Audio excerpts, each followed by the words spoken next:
On a hot August 4, 1892 at 92 2nd Street in Fall River, Massachusetts, Bridget Maggie Sullivan, the maid in the Borden family residence, rested in her bed after having washed the outside windows. She heard the bell at City Hall ring and looked at her clock. It was 11 o'clock.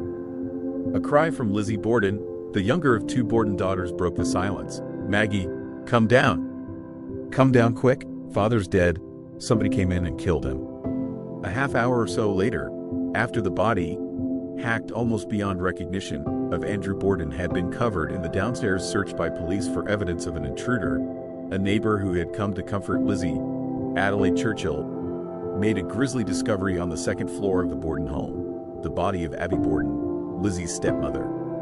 Investigators found Abby's body cold, while Andrew's had been discovered warm, indicating that Abby was killed earlier, probably at least 90 minutes earlier, than her husband.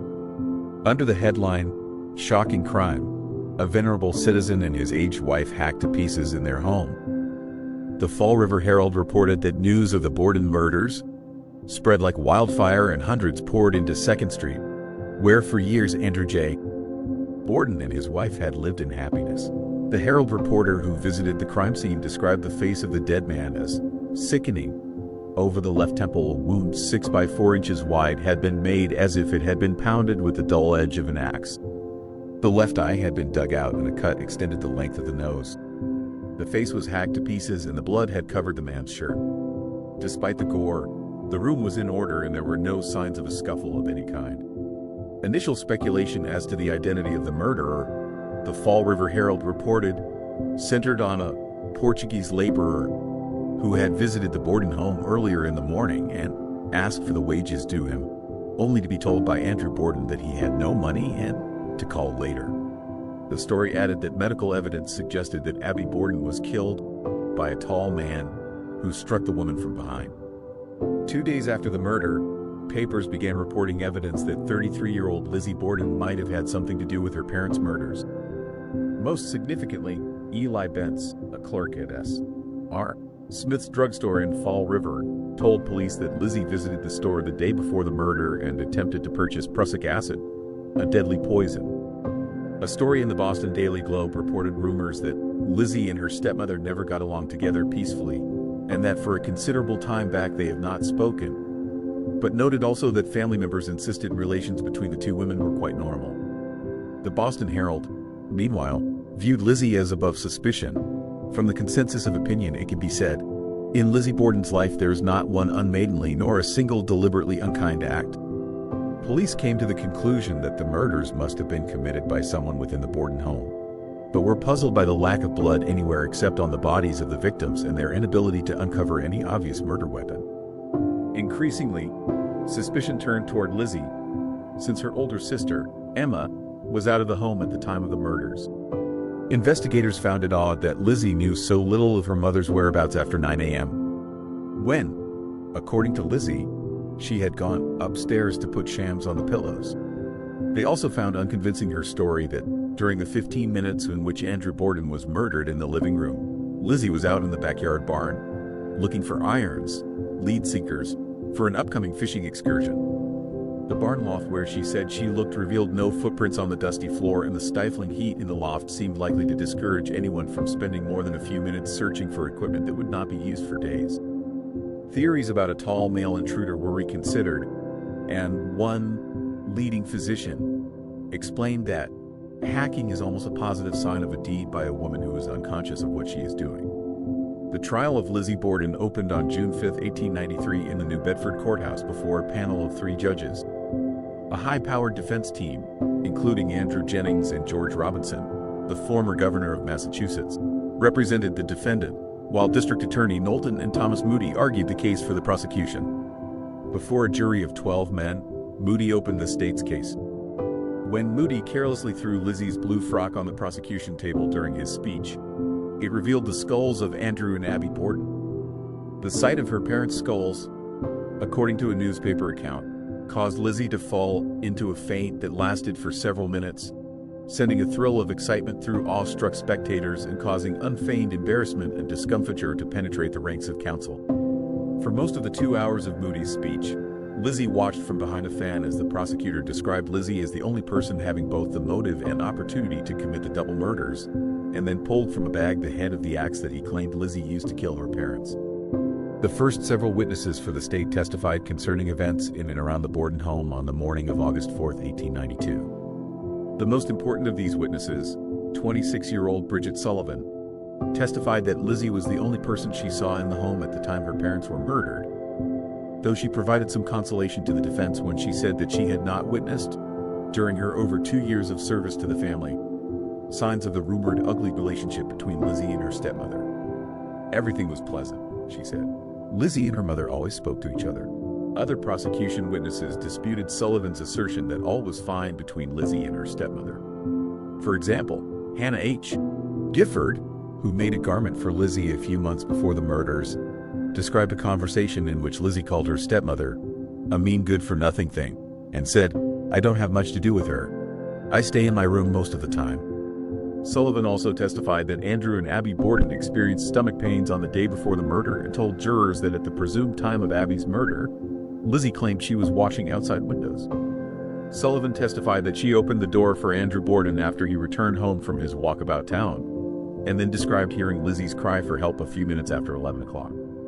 Several witnesses described seeing Andrew Borden at various points in town in the 2 hours before he returned home to his death. Household guest John Morse, age 60, described having breakfast in the Borden home on the morning of the murders and then leaving the house to perform chores. The next set of witnesses described events and conversations after discovery of the murders. Dr. Seabury Bowen, the Borden family physician summoned to the home by Lizzie in the late morning of August 4th, recounted Lizzie's story about looking for lead sinkers in the barn and her contention that her father's troubles with his tenants probably had something to do with the murders.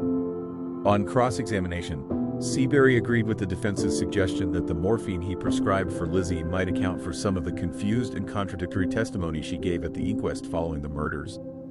Adelaide Churchill, a Borden neighbor and another important witness, remembered Lizzie wearing a light blue dress with a diamond figure on it, but did not recall seeing any blood spots it. John Fleet, the assistant marshal of Fall River, recalled his interview with Lizzie shortly after the murders. Lizzie corrected him, he testified, when he called Abby Borden her mother. "She was not my mother, sir," Lizzie replied. "She was my stepmother. My mother died when I was a child." The most compelling testimony came again from Alice Russell. Russell described a visit from Lizzie the night before the murders in which she announced that she would soon be going on a vacation and felt that something is hanging over me. I cannot tell what it is. Then, according to Russell, after describing her parents' severe stomach sickness, which she attributed to bad baker's bread, Lizzie revealed, "I feel afraid something is going to happen." Explaining her feeling, Lizzie told Russell that she wanted to go to sleep with one eye open half the time for fear somebody might burn the house down or hurt her father because he was so discourteous to people. Turning his questioning to the Sunday after the murders, District Attorney Moody asked Russell about the dress burning incident. Russell recounted that when she asked Lizzie what she was doing with the blue dress, she replied, "I am going to burn this old thing up. It is covered with paint." On cross-examination, defense attorney George Robinson attempted through his questions to suggest that a guilty person seeking to destroy incriminating evidence would be unlikely to do it in so open a fashion as Lizzie allegedly did. Russell also recounted a conversation with Lizzie about a note, which according to Lizzie's account, she received from a messenger on the morning of the murders summoning her to visit a sick friend. Lizzie used the note to explain why she thought her mother had left the home and therefore didn't think to look for her body after discovering her father's. Despite a thorough search of the Borden home, the alleged note never was found. Russell said she sarcastically suggested to Lizzie that her mother might have burned the note. Lizzie, according to Russell, replied, "Yes, she must have." A newspaper account of the prosecution case likened it to a pigeon shooting match in which District Attorney Moody kept flinging up the birds and defying his antagonist to hit them, while the ex-governor, Defense Attorney Robinson, constantly fired and often, but by no means always, wounded or brought them down.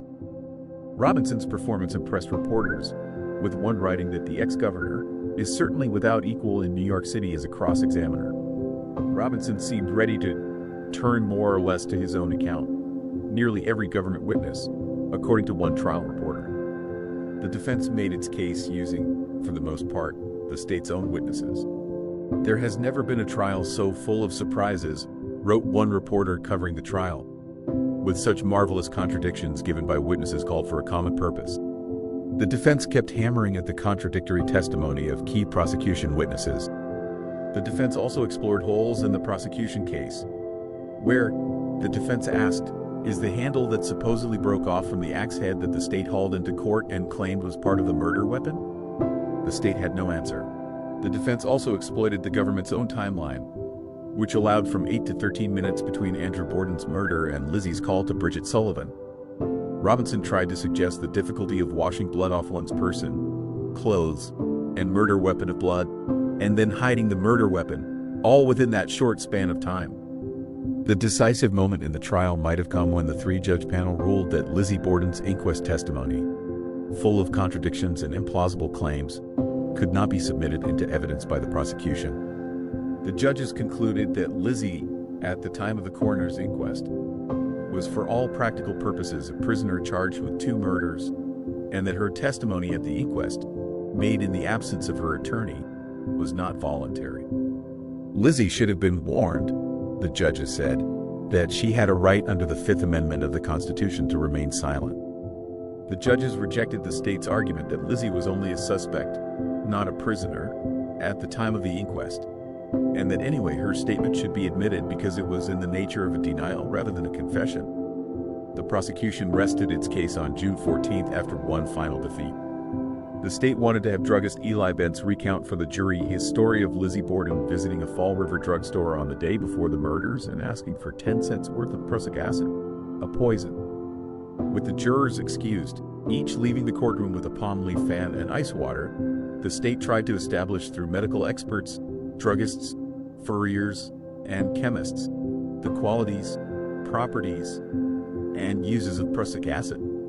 The judges, after listening to the state's foundational case, concluded that the evidence should be excluded. The defense presented only a handful of witnesses. Charles Gifford and Uriah Kirby reported seeing a strange man near the Borden house around 11 o'clock on the night before the murders. Dr. Benjamin Hanfey testified that he saw a pale-faced young man on the sidewalk near 92 2nd Street around 10:30 on August 4th. A plumber and a gas fitter testified that in the day or two before the murders they had been in the Borden's barn loft, casting doubt on police assertions that Lizzie's alibi was suspect because dust in the loft appeared undisturbed. Emma Borden, the older sister of Lizzie, was the defense's most anticipated witness. Emma testified that Lizzie and her father enjoyed a good relationship. She told jurors that the gold ring found on the little finger of Andrew Borden's body was given to him 10 or 15 years ago by Lizzie, and he prized it highly. Emma also insisted that relations between Lizzie and her stepmother were cordial, even as she admitted to lingering resentment herself over the transfer by her father of a Fall River home, which Emma called grandfather's house, to Abby and her sister. The defense had also hoped that Emma might testify that the Bordens had a custom of disposing of remnants and pieces of dresses by burning, but the court ruled the evidence inadmissible. Summing up for the defense, A. B. Jennings argued, "There is not one particle of direct evidence in this case from beginning to end against Lizzie A. Borden. There is not a spot of blood. There is not a weapon that they have connected with her in any way, shape, or fashion." Following Jennings, Governor Robinson, in his closing speech for the defense, insisted that the crime must have been committed by a maniac or a devil, not by someone with the respectable background of his client. He said the state had failed to meet its burden of proving guilt beyond a reasonable doubt, and that it was physically impossible for Lizzie, without the help of a Confederate, to have committed the crime within the timeline suggested by the prosecution. Robinson ridiculed the theory that Lizzie might have avoided getting blood spots on her clothes by killing her parents while stark naked, and argued that the murders might well have been committed by an intruder who passed out of the house undetected.